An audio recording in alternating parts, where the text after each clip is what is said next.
College basketball fans, palapit na ng palapit ang panibagong UAAP season. Ilang linggo na lang magsisimula na ang UAAP Season 86 na may temang Fueling the Future. Kita sa gagamiting UAAP logo this year ang energy at vibrancy na kilala ang liga. Ang splashes of color na umiikot sa core, sinisimbolo ang explosive collision ng energy at pagbuo ng sparks na nag-i-ignite sa passion at excitement. At sigurado excited lahat sa parating na season. Madedefend kaya ng Ateneo ang kanilang championship kahit maraming nawala sa kanila.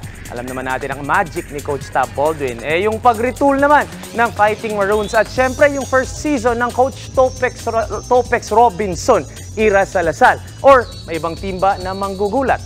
Konting linggo na lang mga kapatid. It's your sports Tito Mikey Reyes. Peace and love.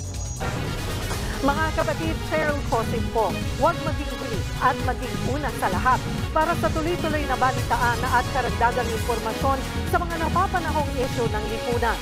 Tumutok lamang at mag-subscribe sa social media pages ng News 5.